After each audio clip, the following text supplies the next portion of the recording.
baru seminggu kita dapat angka pertumbuhan ekonomi yang lumayan menggembirakan. Sekarang ada angka juga nih yang muncul, yaitu tidak menggembirakan, tetapi karena rupiah tembus 17.500, angka terendah, nilai tukar terendah dan terlemah sepanjang sejarah kita. Kita pengen ngobrolin soal rupiah hari ini bareng Mas Johari dan Bang Cleo. Nilai tukar rupiah kita nih agak-agak ngeri-ngeri sedap nih.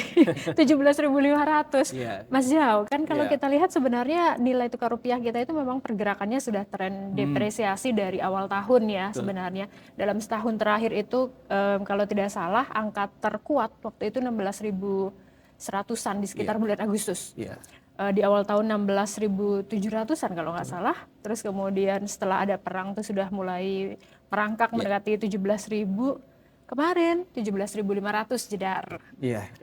Sudah predictable sampai angka ini, what happened Eh, sebenarnya gitu. ya betul memang bahwa rupiah kita trennya tuh ya kalau kita tarik dari beberapa waktu belakang itu memang trennya cenderung turun ya. Terutama eh, yang paling utama ya, karena banyak banyak faktor sebenarnya ya, nggak cuma dari dalam atau dari luar ya. Tapi yang paling utama itu sebenarnya gini, di Amerika itu kan suku bunganya tinggi ya, ya trennya lagi tinggi nih. Suku bunga mereka tinggi, aset-aset dalam dolar itu menjadi menarik karena dolarnya menguat, gitu Betul. kan. Nah, karena dolarnya menguat inilah makanya dana-dana yang dari negara-negara berkembang termasuk Indonesia dibawa ke sana, gitu ya kan. Lalu ada konversi dari mata uang negara tertentu itu, rupiah misalkan ke dolar ya. Eh, sehingga yang terjadi adalah tekanan terhadap rupiah gitu. Karena ada faktor di sana lebih menarik lah gitu, atau di luar itu lebih menarik karena aset dalam bentuk dolar menjadi menarik ketika dolar menguat. Dolar menguat otomatis menekan rupiah, kan seperti itu kan. Jadi kita kan selalu nilai tukar rupiah terhadap dolar.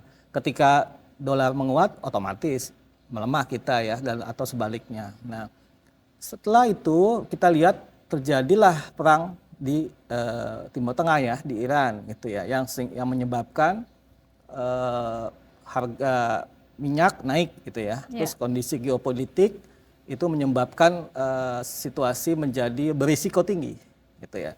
Yang tadi kan sudah tadi ya, faktor utamanya adalah di aset dolar di luar lebih menarik ya, karena maka ada perpindahan dana, lalu ditambah dengan perang gitu ya, perang di Iran di mana itu memicu pasar menjadi risk off lah istilahnya, ya berisiko tinggi gitu. Dan harga minyak juga naik gitu ya. Kita lihat sampai terakhir itu masih di atas $100 gitu ya. Nah, karena itu lagi, karena kondisinya berisiko tinggi, maka uang-uang lagi yang ada di negara berkembang termasuk di Indonesia itu beralih lagi ke safe haven. Tapi saat kali ini ada tiga kan ya aset yang dibilang safe haven, itu aset aman itu kan emas, ya, dolar, sama surat utang pemerintah Amerika ya, US ya. Treasury bills itu. Nah, kali ini masuknya ke dolar gitu ya. Dolar ini gajiran dana gitu loh dari mana-mana karena situasinya mendorong para investor global, para pengelola dana untuk masuk ke sana sehingga tekanan terhadap rupiah gitu ya. Eh, di sisi lain lagi, ketika harga minyak naik tadi akibat perang, kita kan sebagai negara pengimpor minyak gitu ya, apalagi harga naik, kita butuh impor banyak gitu ya. Ya. Dalam bentuk yang apa, yang dalam dolarnya dalam kondisi yang menguat, jadi tekanan lagi tuh, tekanan kita butuh dolar banyak untuk mengimpor minyak dari luar sehingga tekanan lagi pada rupiah. Nah, yang ketiga ya adalah yang terakhir itu adalah baliknya aliran apa ya, dana asing ke keluar ya, kali ini di pasar saham. Pasar saham itu kan ketika sama terjadi ketika ketidakpastian kondisi gitu ya, ekonomi politik, maka investor juga akan menarik dananya gitu ya, sehingga terjadilah perpindahan konversi dari rupiah ke dolar. Jadi dolar kan semakin kuat, intinya di dolar ini gitu ya, di dolar ini semua mengalir ke dolar semua, akhirnya rupiah melemah. Tapi di satu sisi juga kita harus melihat juga apakah memang betul semata-mata faktor itu gitu ya. Itu memang sebagai faktor utama, tapi apakah gitu ternyata beberapa narasumber yang kita wawancari ataupun pemberitaan yang kita terbitkan bahwa sebetulnya bukan cuma global gitu ya, tapi juga ada persoalan di kita dalam negeri gitu ya. Tapi tadi Mbak Wahyu sudah bilang pertumbuhan ekonomi kita baik kok, kenapa dolarnya melemah gitu ya kan? Ya kita harus cek dulu gitu ya, pertumbuhan ekonominya kemarin didrive oleh apa gitu ya kan? Karena apa gitu ya. Nah itu yang menjadi concern dari para pelaku ya, pelaku, pengamat dan investor itu adalah bahwa kita tumbuh memang tinggi, tapi semua didrive oleh fiskal yang cukup masif ya. Kita konsumsi naik, didorong oleh konsumsi rumah tangga dan lain-lain. Karena memang ada pemerintah menggelontorkan diskon-diskon ya, diskon tarif, terus insentif gitu ya, sehingga mendorong ekonomi masyarakat. Iya, jadi akhirnya mendorong pertumbuhan ekonomi. Tapi yang dikhawatirkan adalah bagaimana pengelolaan dari memitigasi tekanan terhadap APBN, yang uang yang digunakan untuk untuk mendorong gitu ya konsumsi itu kan menggunakan dana APBN, dana pemerintah. Nah itu yang dikhawatirkan, sehingga dikhawatirkan defisit melebar seperti itulah ya. Nah itu ada faktor dalam, ada faktor luar juga. Gitu. Betul. Kalau kita bicara nilai tukar kan memang karena ada 2 indikator, yaitu di sini kita bicaranya kombinasi ya, kombinasi geopolitik dan betul, domestik. Betul. Gitu ya. Dan kalau kita bicara rupiah dan dolar ya berarti ada faktor di rupiahnya, ada faktor di dolarnya. Betul. Nah, pasti kan masyarakat kita termasuk juga kita sudah waduh gimana nih dolar udah 17.500 walaupun ini sekarang agak sedikit menguat lagi ya, udah 17.400 itu jauh di APBN ya. APBN asumsi 16.500 ya APBN kita ya. Betul. Jadi, nah, kalau dampak yang sudah terasa di masyarakat sejauh ini, Bang Cleo dan pasukan Bang Cleo dan pasukan yang gerilya nih ke masyarakat maupun juga menemui narasumber dari semua kalangan yang sudah langsung paling terasa di mana aja nih Bang Cleo? Ya, jadi kalau kita tadi Mas Jo bilang bahwa emang ini ada faktor eksternal yang sangat kuat ya, yang menekan pelemahan rupiah. Walaupun kalau kita lihat lagi, kita cek juga struktur di domestik kita juga emang masih belum stabil ya. Jadi emang ada kekhawatiran beban fiskal ya, APBN domestik kita kan cukup berat ya. Jadi apalagi kemarin kan ini konteksnya geopolitik ada kenaikan harga minyak sampai $100 per barrel ya kan. Nah sementara kita kan masih mencoba untuk menahan untuk menahan subsidi BBM ya. Dan ini kan jadinya emang ada keraguan dari pasar seberapa jauh kita bisa menahan ini kan, dan sampai berapa lama gitu kan kemampuan keuangan kita. Dan ini kan juga akhirnya bisa menggerus kemampuan ini kita ya, finansial kita, fiskal kita. Nah ini satu sisi ya. Jadi keuangan pemerintah yang dianggap sejauh mana kemampuan dan kapasitas kita bisa menahan goncangan ini, tekanan harga. Dan kedua mungkin yang tadi Mbak Wahyu bilang bahwa ini kan juga saat ini permintaan dolar sangat tinggi ya, terutama di pelaku usaha. Ya, pelaku usaha sangat tinggi, apalagi basis industri manufaktur kita ya kan, itu kan kebutuhan bahan baku itu kan banyak kan impor ya kan. Betul. Baik energi, pangan ya kan, juga bahan-bahan manufaktur kita kan juga banyak yang impor. Nah, ini juga kebutuhan dolar tinggi akhirnya ya ada kekeringan juga lah, orang banyak ini ya harus kebutuhan dolar. Nah, untuk di konteksnya ke konsumen, dampaknya emang karena emang semuanya basisnya impor, mau tidak mau kan harga jualnya juga kan ini ya, itu juga akan disesuaikan ya, akan meningkat, naik ya. Nah, untuk yang saat-saat ini kalau dari pantauan kita ya teman-teman di lapangan atau mungkin yang kita berinteraksi dengan keseharian kita di pasar atau kita cek gitu kan. Emang terutama beberapa komponen harga kebutuhan pokok misalnya yang terkait dengan komponen impor yang cukup tinggi itu seperti elektronik ya kan, terus juga ada bagian fashion atau kosmetik, terus juga ada properti juga ya, ada yang mungkin kan komponennya kan banyak impor juga. Nah untuk yang elektronik ini yang sangat kelihatan ya ininya, karena siapa sih sekarang yang tidak punya handphone gitu kan. Betul. Atau laptop atau kebutuhan elektronik itu cukup tinggi, TV segala macam. Nah itu saat ini dari beberapa sentra niaga lah yang penjual itu, mereka mengaku sudah ada kenaikan sekitar 5% ya, 5% ya.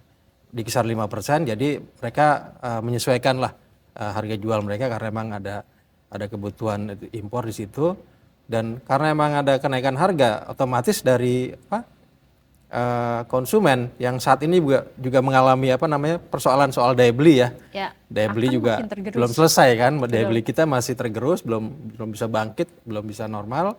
Ditambah lagi sekarang ada kenaikan ya kan, sudah kerasa. Tadinya kan plastik ya. Ya. Nah, sekarang kan udah lebih ke barang-barang konsumsi ya, elektronik. Nah, ini akhirnya juga pedagang juga akhirnya mereka omset mereka turun ya, mau tidak mau kan. Yang tadinya mungkin kapasitas bisa 80 100, sekarang udah menurun jadi 50% ya. Jadi cukup signifikan sih penurunannya ya. Bahkan mungkin barang-barang yang kayaknya orang tidak sadar atau tidak ngeh bahwa itu ada ketergantungan impor tuh tempe lah misalnya. Tempe ya kan, tempe itu kan kita kedelai juga masih banyak Impor, impor gitu. betul, ya. Nah, kalau kemarin misalnya sudah ukurannya makin mengecil, kalau makan sekarang rupiahnya sama gede. gandum tuh, Nah, instan. sama gandum. Nah, betul. Harga mie yang dulu berapa ribu gitu. Iya. Nanti coba kita lihat tuh pasti akan terdampak juga daging. Terdampak. Daging sapi kan juga kita masih impornya masih cukup masih tinggi ya kita impor itu ya. yang mungkin perlu diwaspadai. Nah, kalau kita udah bicara dampak ke harga, tadi Mas Johari juga sempat menyinggung dampaknya ke APBN. Kita mau lihat dulu kemarin Pak Menteri Keuangan Pak Purbaya Yudi Sadewa sudah sempat menyatakan bahwa kan kita kan khawatir nih APBN gimana nih 16.500 asumsi sekarang udah 17.500. Ada nih katanya sudah dihitung ulang. Coba kita lihat cuplikan kemarin kita naik di investor.id, ini dia. Rupiah tembus 17.500,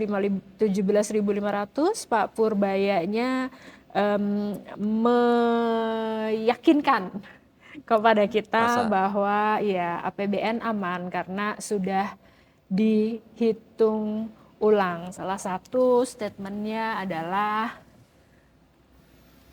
waktu dihitung asumsinya sudah di atas asumsi APBN nih rupiahnya. Tapi di atas itu nggak jauh dari sekarang, jadi APBN-nya masih relatif aman. Ya, kalau nggak dibilang aman ya repot lah ya.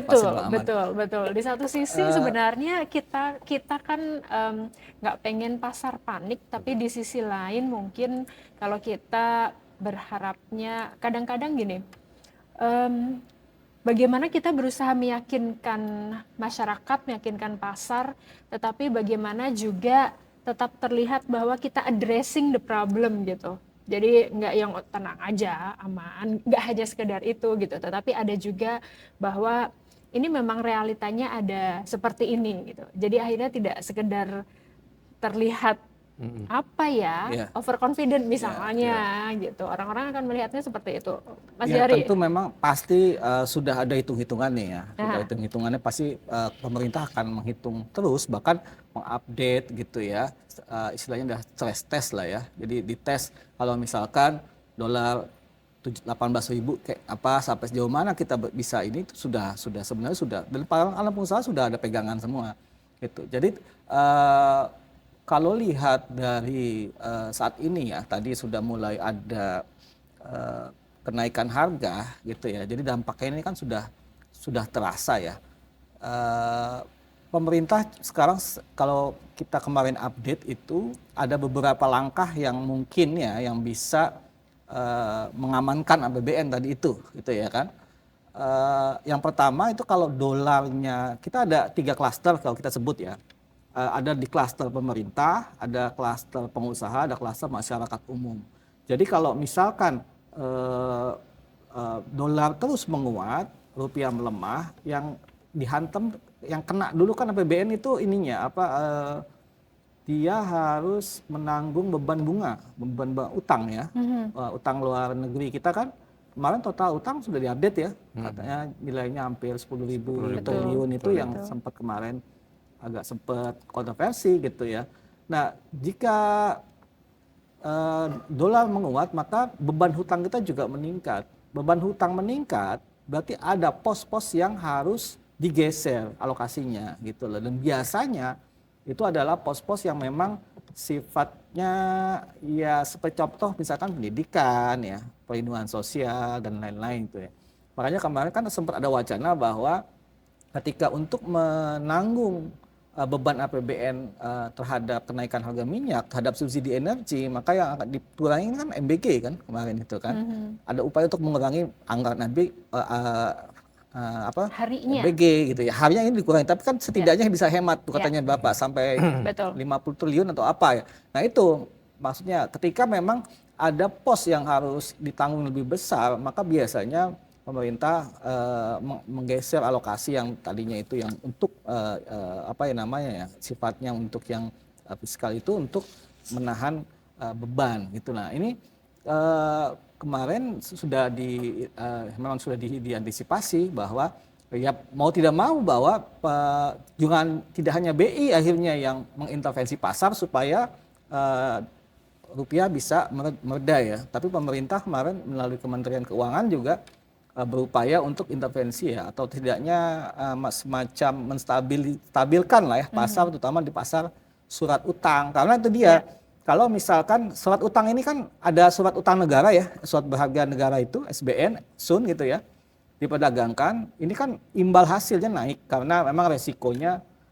kita kan lagi berisiko tinggi nih ya. Jadi akhirnya investor meminta imbal hasil lebih, yield naik, maka harga turun sehingga para investor terutama yang luar negeri karena harga turun dia jual gitu ya, lepas sehingga tekanan lagi kepada rupiah. Nah maunya pemerintah ya udah kita yang beli aja itu daripada dijual bisa memperlemah memperburuk rupiah, ya di buyback aja, dibeli balik aja pemerintah surat berharga itu supaya dari rupiah ke rupiah sehingga terjaga. Nah itu sebenarnya upaya yang sudah yang akan dan sedang sebenarnya sih. Hari ini sudah mulai sepertinya ya. Tapi kalau intervensi dari Bank Indonesia sudah habis-habisan sepertinya ya. Tapi kalau kita lihat ya, sejak kemarin kan minggu lalu ya, itu memang ada 7 jurus ya dari Bank Indonesia untuk meredam pelemahan.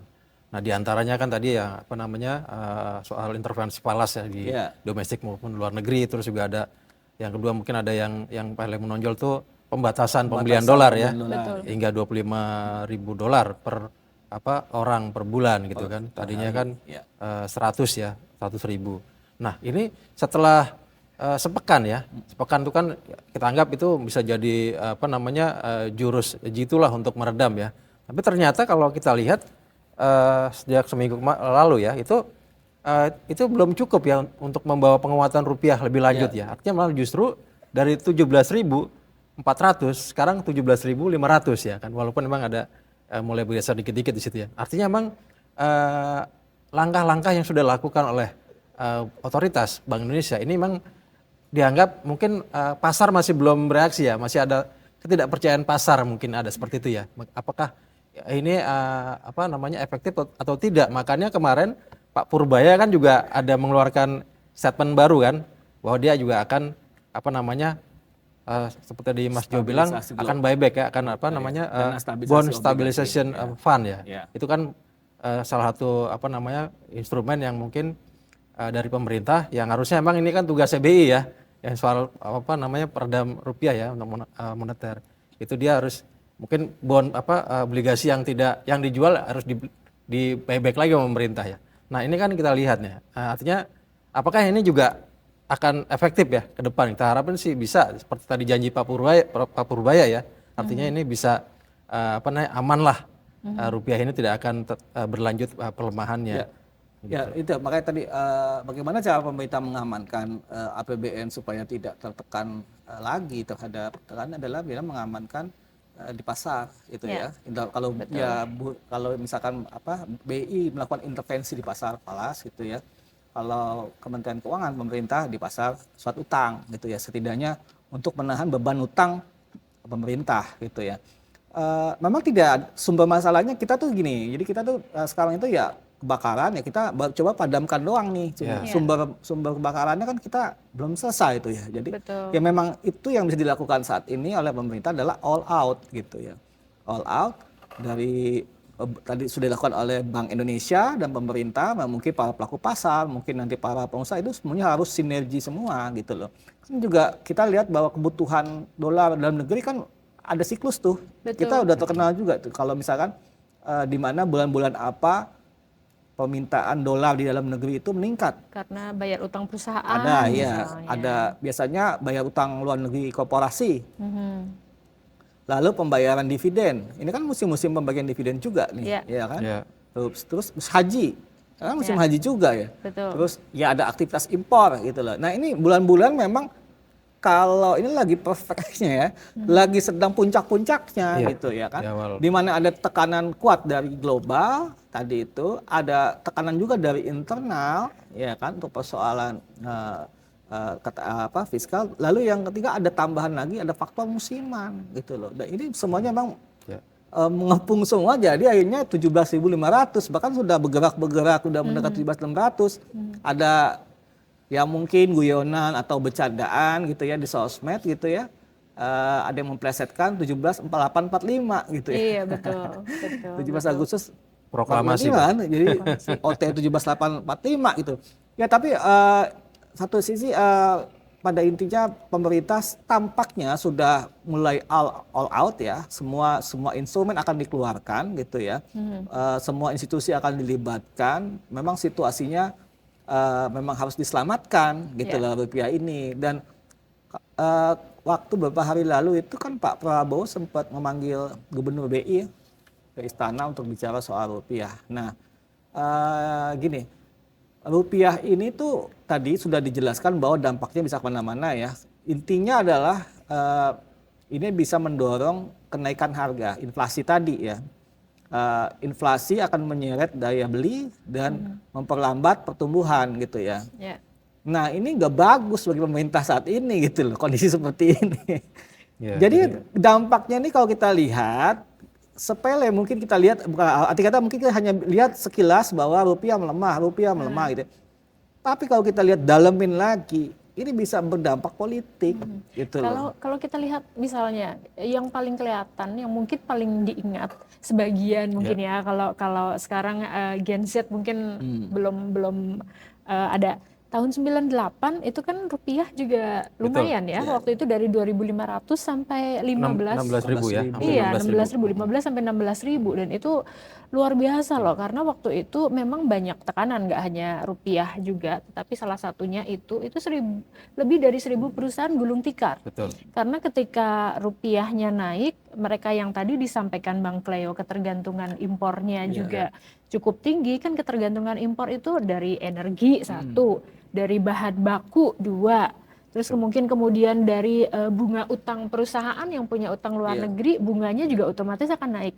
Hantaman ini yang kemudian akan menimbulkan, mungkin bisa dibilang tsunami untuk perusahaan. 1.300 perusahaan setidaknya gulung tikar tahun 1998. Nah, untuk saat ini juga yang kemudian kita kan tentunya tidak ingin dampaknya ini akan terulang, karena kita tahu industri kita tuh saat ini juga masih struggle. Kita lihat dulu kemarin di berita satu kita juga ada menaikkan berita, ada dari Kadin yang menyampaikan respon dan tanggapannya terkait dengan rupiah. Ada Wakil Ketua Umum Bidang Peternakan Kadin Indonesia, Pak Cecep Wahyudin.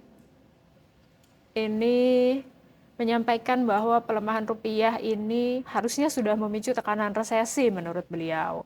Namun ekonomi Indonesia dinilai masih mampu bertahan karena sektor real di masyarakat ini tetap bergerak. Jadi aktivitas masyarakat bawah ini menjadi penopang pertumbuhan di tengah tekanan global dan melemahnya nilai tukar rupiah. Tapi mungkin satu hal adalah kita juga nggak bisa terus kemudian aman lah, kita masih aman gitu. Itu kan terlalu kayak menyederhanakan masalah. Betul.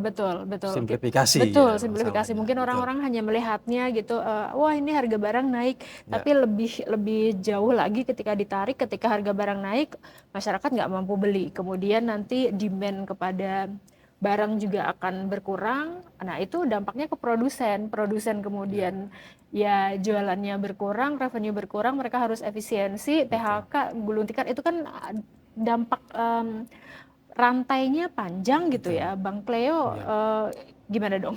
Ya, jadi emang kalau kita mau mengulik ya tadi Mbak Wahyu ya, artinya soal tadi, ya kita juga melihat kita bedah lagi karena gini, apa namanya, itu tadi karena emang ada semacam anomali juga ya, ada paradok ya, kita walaupun pertumbuhan tinggi tapi apa namanya dari sisi masyarakat juga banyak yang belum merasakan ya, belum netes lah kata seperti itu ya, belum merasakan apa cipratan pertumbuhan kayak gitu. Jadi di satu sisi itu pun juga itu buat kita menjelaskan bahwa emang belum ekonomi ini memang masih ada belum stabil lah seperti itu ya, belum stabil. Nah, satu sisi yang lain mungkin kalau kita lihat saat ini kenapa orang begitu panik ya dengan rupiah di 17.500 itu langsung membayangkan ini dengan dalam suasana yang apa psikologinya resesi 98 kita balik lagi flashback ya seperti itu ya. Karena memang mendekati kan harganya dulu 16.000 sekarang 17.500. Tapi kalau kita lihat itu kan ada perbedaan di situ kan, perbedaan apa sosial politik atau mungkin kondisi saat itu ya. Betul. Karena waktu 98 itu kan kita lihat di situ problemnya kan ada perbankan yang melemah ya kan. Terus juga ada utang swasta yang memang banyak yang tidak di hedging ya, tidak dilindungi nilai. Beda dengan sekarang kan. Nah, jadi memang struktur ekonomi kita waktu itu masih rapuh kan, memang 32 tahun. Jadi emang ekonomi masih belum banyak belum dikelola dengan secara modern. Nah, kalau sekarang ini kan udah banyak penyesuaian ya. Nah, kalau kita lihat jadi kalau kita lihat wah ini bakal kiamat nih 17.500 ya. Mungkin ya artinya ya berlebihan juga kalau kita head to head ya. Karena kita lihat apa namanya pada saat itu inflasi aja kita sekarang masih terjaga ya kan. Inflasi kita di kisaran berapa? 2,4% Ya, saat ini artinya ya, masih Odir. belum 3% ya. Terus apa namanya? Padahal waktu itu kan nyampe 80% ya inflasi kita gitu kan sangat tinggi sekali gitu. 98. 98 ya. Terus juga soal utang swasta juga seperti itu. Jadi banyak apa namanya yang jatuh tempo karena emang yang bangkrut karena emang tadi beban dolar yang tiba-tiba meroket ya kan. Nah, kalau sekarang kan enggak. Mereka udah ada tindakan hedge fund ya rata-rata ya bank-bank pinjaman-pinjaman swasta kita ya. Jadi emang lebih relatif terlindungi gitu. Jadi banyak instrumen yang memang saat ini bisa dikendalikan sih sepertinya seperti itu. Tapi tetap aja sih dengan kondisi yang tadi itu ya, yang ada anomali tadi ya. Orang khawatir karena kan sekarang kan apa namanya fundamental kita itu kan memang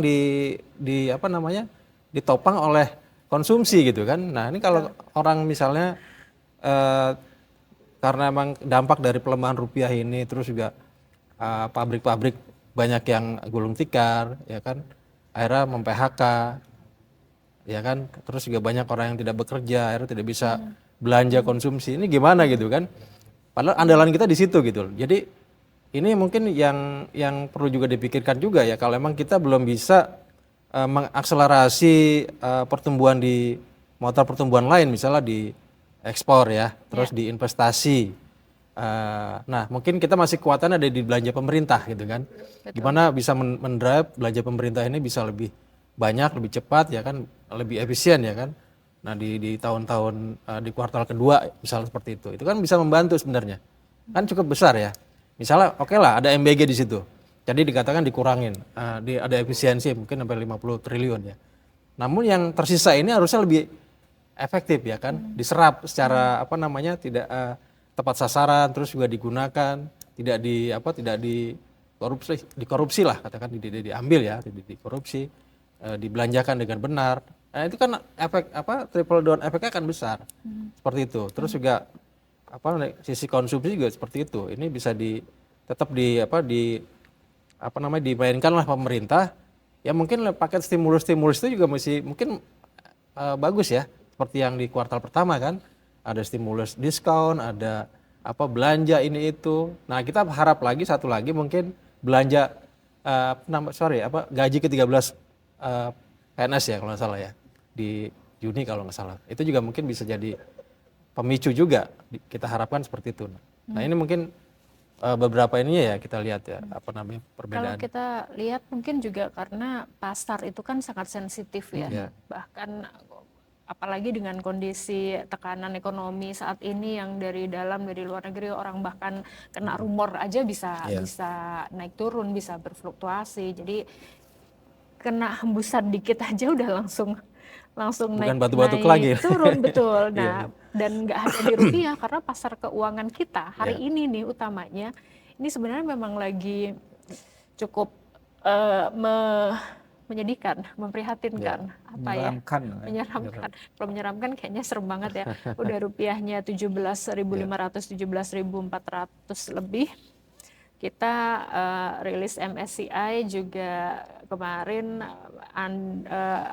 below expectation karena kita berharapnya sebenarnya sudah ada respon yang lebih positif, namun ternyata masih nge-freeze untuk saham Indonesia masuk, dan yang ada di dalam beberapa ketendang nih keluar. Ada 6 dari global standard, terus kemudian ada 13 ya kalau nggak salah yang dari small index ya. Ini kemudian ke Bursa Efek Indonesia juga IHSG penutupan sesi 1 tadi turunnya 1,8%. Jadi ini kayak combo nih kita kalau Ya, lagi betul. tinju ada kena hook, kena jab, itu semuanya ini yang agak secara fundamental sebenarnya nih. Mungkin ini terakhir juga Mas Johari, secara fundamental kalau dari sisi pasar keuangan kita nggak hanya rupiah tapi juga dari sisi pasar keuangan secara keseluruhan masih sekuat apa? Ya, yang menjadi PR selama ini yang sampai sekarang belum tuntas adalah kan market kita dangkal gitu ya. Dianggap dangkal karena memang investor asing mungkin menguasai secara jumlah sedikit, banyakkan investor dalam negeri ya. Tapi secara nilai nggak ada bandingannya gitu loh. Bahkan dana asing yang ada di sini yang masuk ke saham, surat utang ya kan, itu bahkan belum ada seberapa besarnya. Saya pernah ketemu sama beberapa orang sekuritas ya. Dia sampai ilustrasikan begini. Sebesar apa sih market kita gitu ya kan di dunia? Misalkan ada lingkaran ya dunia ya seperti itu ya. Itu semua banyak market ya, titik kan, ada yang gede, ada yang kecil, ada yang kecil. Ini cuma segini doang kalau kita tik. Sementara di situ adalah uang yang dari luar juga banyak masuk, dan kalau misalkan di saham banyak masuk ke perusahaan-perusahaan besar ya, perusahaan-perusahaan besar di mana kapitalisasi yang besar, sekalinya jual dalam jumlah besar ya otomatis jatuh menyeret indeks gitu kan. Indeks kan jatuh karena banyak yang jual saham-saham yang gede-gede nih gitu kan. Termasuk yang berlangsung saat ini kan ada penjualan besar-besaran ya, sell off di perusahaan-perusahaan yang memang dianggap tidak masuk kategori indeks MSCI gitu ya. Jadi ini semua menambah situasi ini gitu ya. Ketika memang rupiah sedang lagi diuji terus gitu ya ketahanannya, ditambah lagi ada MSCI ini faktor tambahan.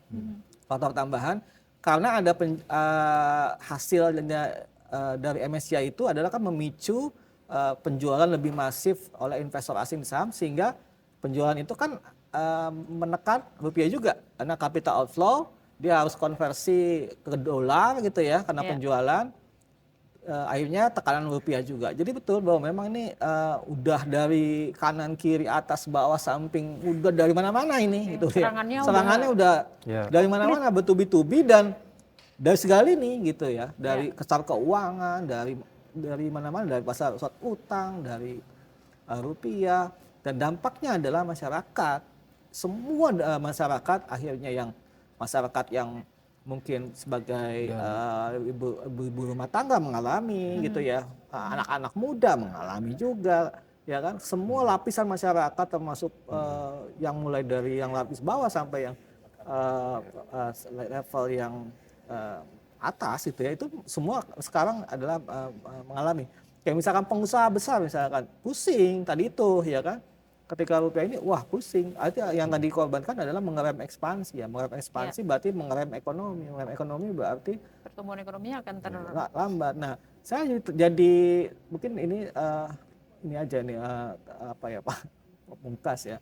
Saya ingin mengutip pernyataan Pak Purbaya yang waktu itu bilang dia pertumbuhan ekonomi mau kejar 8% dengan alasan kita bisa kaya sama-sama. Kalau kita situasinya saat seperti ini ya kita sih harapkan bahwa pemerintah cepat ya untuk meredam supaya rupiah tidak terlalu volatile ya, tidak terlalu melemah sehingga bisa menyelamatkan situasi ekonomi dan APBN. Nah, kalau misalkan situasinya tidak liar, semakin tidak bisa dikendalikan, maka kita nggak jadi kaya-kaya, jadi nggak jadi orang kaya kita. Artinya kuncinya rupiah ini harus turun Iya, lah ya. harus segera ada diturunkan. upaya yang all out lah ya dari semua, nggak cuma pemerintah, nggak cuma otoritas moneter, BI atau pemerintah, tapi juga semua termasuk pengusaha. Jadi ini jadi pertaruhan ya. Jadi pertaruhan. Karena tadi itu, dampaknya bisa kemana-mana. Rupiah ini dampaknya bisa ekonomi, bisa politik dan lain-lain. Gitu. Betul. Ini sangat rentan. Jadi mau tidak mau saat ini adalah yang paling bisa dilakukan ada all out untuk meredam. Karena kita tidak bisa menghentikan sumbernya yang di Selat Hormuz sana, ya kan? Ya kalau sana kan tergantung Iran Amerika aja gitu ya kan, mau damai apa enggak, ya nggak damai-damai, ditawarin proposal tolak terus, ya berbahasa itu aja gitu kan. Betul. Kita tidak bisa mengintervensi itu, Kalau akhirnya menurut saya sih ya, emang kalau emang secara fundamental fundamental kita masih itu ada udah bagus oke kita, ya kan, iya, kita harus akui oke. Secara Karena pertama ada inflasi masih di batasan kita masih aman ya 2,4, belum 3% lah. Terus defisit anggaran pun kita masih ini ya, masih belum melampaui lah ya, masih 3% lah plus minus lah. Terus cadangan devisa kita itu juga kan masih sanggup untuk menopang ke 6 bulan ke depan ya. 6 bulan ke depan ada 146 miliar dolar ya kan. Terus juga dari sisi cadangan devisa itu ya, cadangan devisa kita. Terus dari dari neraca dagang kita juga kan kemarin BPS juga mengumumkan kan itu kan kita surplus berturut-turut ya beberapa bulan terakhir ya. Jadi artinya emang positif gitu loh. Dalam negeri ada beberapa komponen itu positif pertumbuhan ya, ada fundamental kita. Nah, namun kenapa ini kok ini tidak ada satu hal misalnya pelemahan rupiah akhirnya menekan semuanya gitu kan, seakan-akan jadi semua itu jadi tidak ada ininya gitu, tidak ada efeknya gitu. Nah ini kenapa? Karena memang rupiah juga kan kalau kita lihat secara nominal itu paling lemah dibanding negara-negara lain ya kita ya. Kemarin di sosmed itu rame yang rupiah 5 bawah, bukan top 5, tapi lowest 5 katanya. Nah itu dia, artinya emang sampai sejauh itu ya kita masih ada apa gitu kan di sini. Nah jadi emang artinya di sini emang tadi itu ini menjadi ujian lah buat pemerintah ya, ujian pemerintah, otoritas Bank Indonesia agar mungkin ya tidak all out lagi. Artinya emang ini jadi emang jadi ya pertaruhan yang memang inilah hidup dan mati lah ibaratnya seperti itu. Karena memang efeknya bener tadi ya.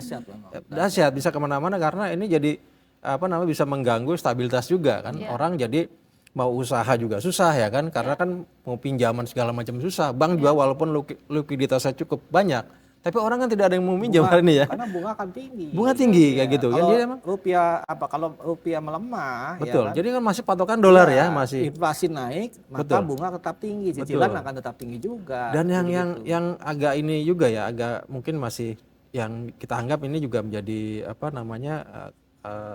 kenapa orang jadi gimana menghadapinya, jadi bingung ya, galau ya. Ya karena kan masalah sentimen ini kan, tapi persepsinya lebih besar ya ketimbang sentimennya ya.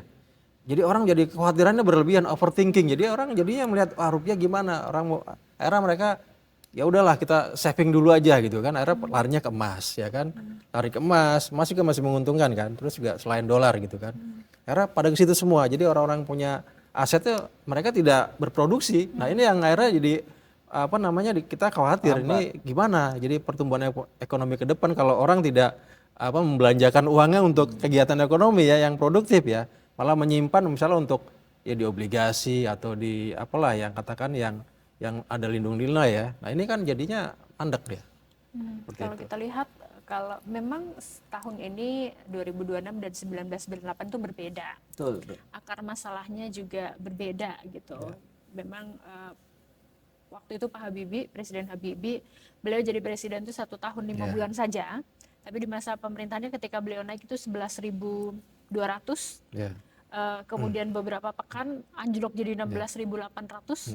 Beliau meninggalkan kursi kepresidenan itu sudah 7.300-an. Jadi dalam 1 tahun 5 bulan itu menguat 34% waktu itu rupiah. Jadi mungkin kita juga perlu melihat lagi langkah-langkah, ya waktu itu kan ada restrukturisasi perbankan segala macam. Kita mungkin bisa kilas balik lah ya, studi komparatif lah atau apa gitu. Memang mungkin perlu bisa mencari instrumen yang tepat ya. Ya, instrumennya Yang seperti tepat apa. gimana cara meredam atau bisa menahan gejolak ini ya, bisa menurunkan rupiah.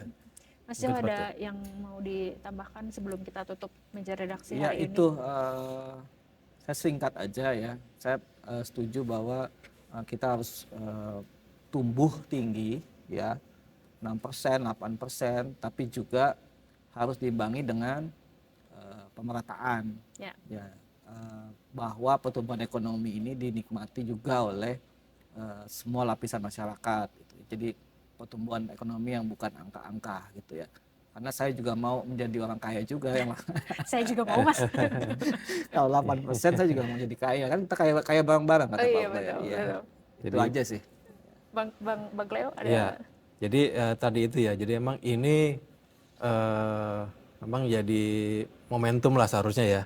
Karena di tengah krisis atau resesi kan juga itu selalu ada peluang ya. Peluang untuk bisa, ya pastilah dicari instrumen atau cari